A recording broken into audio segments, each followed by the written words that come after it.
Hello everyone, आप सभी का हमारे एच के अकेडमी चैनल में बहुत बहुत स्वागत है। और आज हम बात करेंगे नेट जेआरएफ एग्ज़ाम के प्रीवियस ईयर के जो क्वेश्चन पेपर है उसके सॉल्यूशन के बारे में। यानी आज हम जून 2000 जो आपका जनवरी 2022 में शिफ्ट 2 का जो पेपर था उसमें हम जो आपके क्वेश्चन कैसे आए थे और किस प्रकार के क्वेश्चन थे उसमें और कैसे उसका सॉल्यूशन है उसके बारे में बात करेंगे।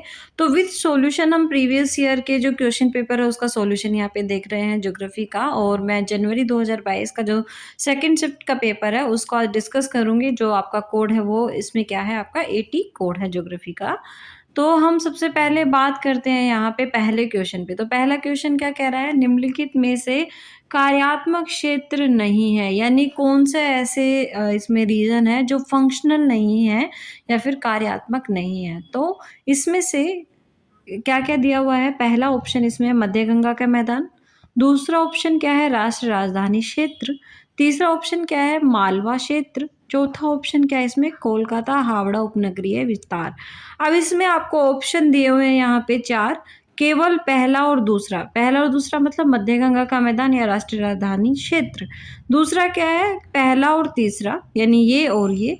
तीसरा ऑप्शन क्या दिया है, दूसरा तीसरा और चौथा यानी राष्ट्रीय राजधानी क्षेत्र है या मालवा पठार क्षेत्र और कोलकाता हावड़ा उपनगरीय विस्तार। और चौथा क्या दिया है पहला दूसरा और तीसरा। तो इसमें से हमें सिलेक्ट करना है जो सही आंसर है उसको। तो इसमें सही आंसर क्या हो जाएगा आपका पहला और तीसरा। तो पहला क्या है आपका यहाँ पे मध्य गंगा का मैदान और दूसरा क्या है यहाँ पे मालवा का क्षेत्र या मालवा पठार क्षेत्र। अब यहाँ पे हम बात करते हैं क्यों ऐसा है, क्योंकि यहाँ पे फंक्शनल रीजन की बात की गई है, कार्यात्मक जो प्रदेश है उनकी बात की गई है। कार्यात्मक प्रदेश कौन से होते हैं जिसमें आपका क्या किया जाता है, किसी काम को किया जाता है या काम के आधार पर वो डिस्कस होते हैं। और ये जो होते हैं आपके जैसे एक क्षेत्र भूमि का वह भाग जिसमें सामान्य विशेषताएं होती हैं, उसमें 3 प्रकार के होते हैं, एक तो औपचारिक, कार्यात्मक और स्थानिक। हम कार्यात्मक की बात करें कि कार्य के आधार पर जब हम डिस्कस करते हैं रीजन को तो उसको कार्यात्मक कहते हैं। अब यहाँ पे देखो गंगा का मैदान जो है ये क्या है फिजिकल, आपके जो रीजन है उसमें आते हैं। ऐसे ही मालवा का जो पठार है ये भी किस में आता है, फिजिकल प्रदेश में आता है या फिजिकल रीजन में आता है या फिर जो आपके प्राकृतिक जो प्रदेश हैं उसके अंतर्गत आता है। इसी वजह से मध्य गंगा का मैदान भी नहीं होगा और मालवा का पठार भी यहाँ पे नहीं होगा। तो इसमें यही सी चीज पूछी गई थी कि कार्यात्मक क्षेत्र नहीं है उनके बारे में हमें बताना है कि कौन से इसमें फंक्शनल रीजन नहीं है। तो दोनों ये नेचुरल रीजन है या फिर प्राकृतिक प्रदेश है, फिजिकल रीजन है। इस वजह से पहला और तीसरा जो है इसमें आंसर जो है वो ठीक होगा।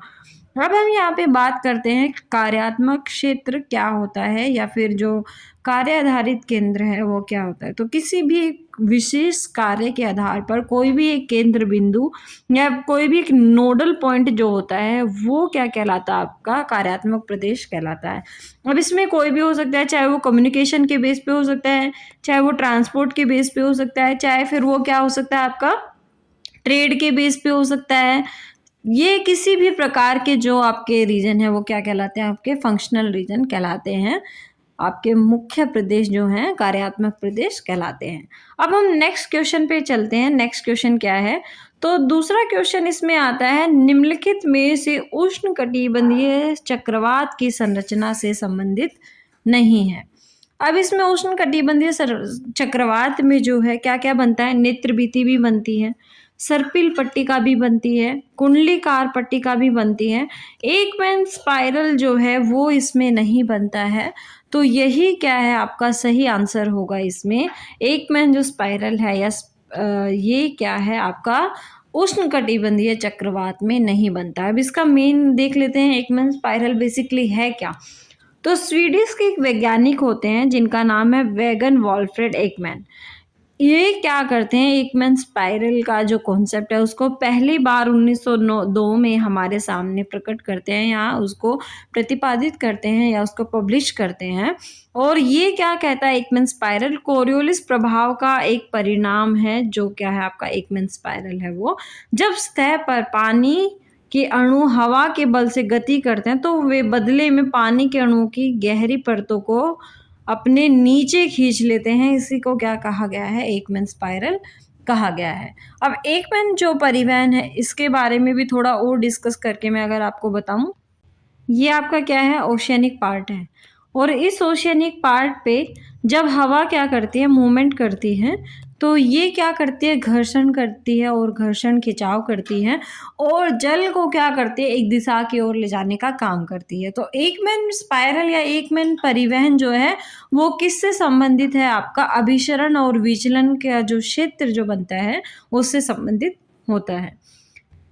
नेक्स्ट क्वेश्चन को डिस्कस करते हैं आप। नेक्स्ट क्वेश्चन क्या आया था आपका 2022 जनवरी के सेकंड शिफ्ट में, निम्नलिखित में से कौन सा एक पछुआ हवा के साथ निकटता से जुड़ा हुआ है, यानी जो आपका वेस्टर्लीज है उनसे कौन सा अच्छे से जुड़ा हुआ है, इसके बारे में बताता है।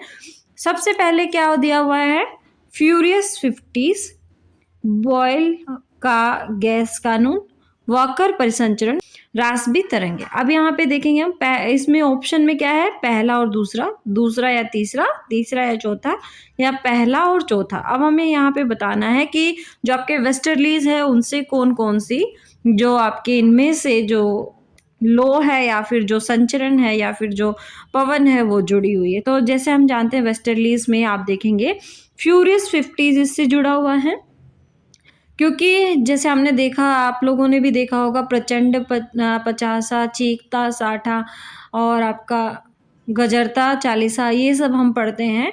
तो वो क्या है, आपकी पछुआ हवाएं हैं जो साउथ हेमिस्फेयर में चलती हैं। और इसी तरीके से दूसरा क्या है, आपकी रासबी तरंगे, ये भी किससे जुड़ी हुई है, वेस्टर्लीज से जुड़ी हुई है।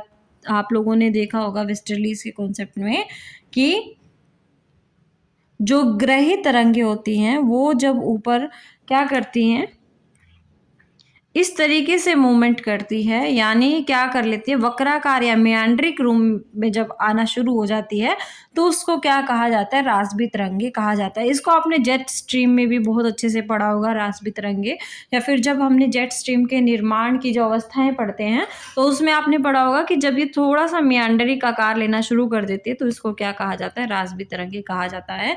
तो ये भी किससे जुड़ा हुआ है, आपका वेस्टर्लीज से जुड़ा हुआ है।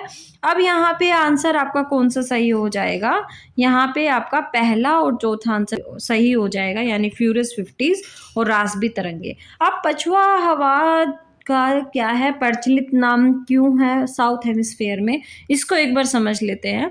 देखिए अब यहाँ पे आपको एक मैप दिख रहा होगा, इसमें आप देखोगे नॉर्थ हेमिस्फेयर, यहाँ पे आपका इक्वेटर है, तो ये क्या है, आपका इक्वेटर है। इस इक्वेटर से ये ऊपर वाला क्या कहलाता है, आपका नॉर्थ हेमिस्फेयर, और नीचे वाला क्या कहलाता है, साउथ हेमिस्फेयर। अब आप नॉर्थ हेमिस्फेयर में देखेंगे कि ये जो पोर्शन आपका, ये वेस्टर्लीज का पोर्शन है आप लोगों का, और इसमें क्या है, आपका जो कॉन्टिनेंट है वो बहुत ज़्यादा है, तो इसके साथ हवाओं की क्या है, टकराने से, घर्षण से या फ्रिक्शन से जो हवाओं की गति है वो थोड़ा बहुत क्या है, इफेक्ट होती है, और वो इतनी स्पीड में नहीं चलती है।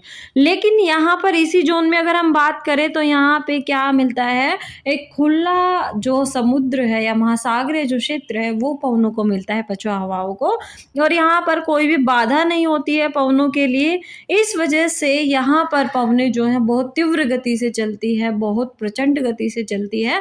इसी वजह से 50 डिग्री जो आपके साउथ हेमिस्फेयर है उसमें क्या कहा जाता है, प्रचंड 50, और जो आपके 60 डिग्री तक पहुँचते पहुँचते इसको क्या कहा जाता है, 60 डिग्री साउथ में इसको क्या कहा जाता है, चीखता 60। तो आप लोगों को ये ध्यान भी रखना है, ये क्वेश्चन में पूछे भी गए हैं प्रीवियस ईयर में कि क्या है आपका गजरता 40 कहाँ पे है या किसे कहा जाता है, या फिर आपका जो जैसे इसमें भी पूछा गया है कि आपकी जो पछुआ हवा है कौन सी, तो इसका आपको तीनों का ध्यान रखना है, गजरता 40, चीखता 60 और प्रचंड 50, तीनों के बारे में। अब हम आगे चलते हैं नेक्स्ट क्वेश्चन पे। क्या होगा यदि पृथ्वी आपतित ऊर्जा को अवशोषित कर ले, यानी जो उसकी आपतित ऊर्जा मतलब यानी जो उसकी इंसिडेंट एनर्जी है उसको अगर अवशोषित कर ले तो क्या होगा अर्थ पर, इसके बारे में पूछा गया है। तो ऑप्शन इसमें क्या क्या दिए हैं, निरंतर ऊष्मा होती जाएगी, दूसरा ऑप्शन क्या है, निरंतर शीतलन होता जाएगा, या निरंतर संचरण होता रहेगा या निरंतर निक्षेपण होता रहेगा। यानी क्या है, आपका जो हीट है वो बढ़ती जाएगी या ठंडक बढ़ती जाएगी, या फिर जो आपका ऊर्जा है वो आती रहेगी जाती रहेगी इस तरीके का, या फिर ऊर्जा का निक्षेपण होता रहेगा। तो इनमें से कौन-सा सही है? तो इसमें सही उत्तर जो होगा वो क्या है आपका, ए होगा, यानी निरंतर ऊष्मा होती जाएगी। अब ये आपका आपतित ऊष्मा जो है वो किससे जुड़ी हुई है? आपके पृथ्वी का जो हीट बजट है उससे जुड़ी हुई है।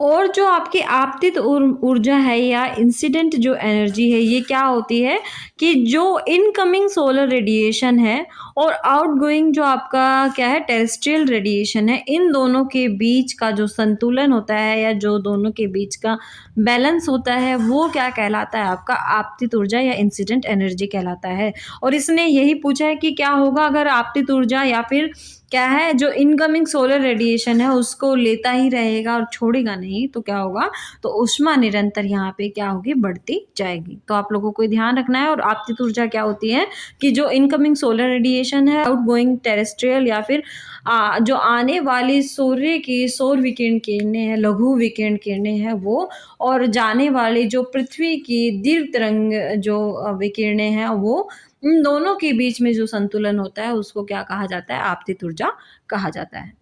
अब नेक्स्ट पे चलते हैं। राजनीतिक भूगोल में लेबेंजर्म की अवधारणा किसके प्रकाशन के बाद लोकप्रिय हुई है? अब लेबेंजर्म जो वर्ड है इससे पूरी कहानी यहाँ पे समझ आती है, क्योंकि हम जब क्या पढ़ते हैं, ज्योग्राफिकल थॉट पढ़ते हैं, तो वहाँ पे लेबेंजर्म का जो सिद्धांत है वो काफ़ी इम्पोर्टेंट है, काफ़ी अच्छे से समझाया गया है। और ये किसके द्वारा दिया गया है? रेडजेल के द्वारा दिया गया है। अब यहाँ पे ऑप्शन देख लेते हैं, क्योंकि आप लोगों को अगर ऐसे ध्यान रहेगा कॉन्सेप्ट वाइज तो आप लोग और अच्छे से इसको समझ पाएंगे। देखो इसमें अब रेड जेल की जो, अगर आपको पता चल गया कि लेवेंजर्म का जो अवधारणा उन्होंने दी है, तो उनकी बुक्स भी आपको पता होनी चाहिए कि उन्होंने कौन कौन सी लिखी है। तो यहाँ पे बुक ही पूछी गई है। सबसे पहले क्या है, making political geography, geographical pivot of history, cosmography and political geography.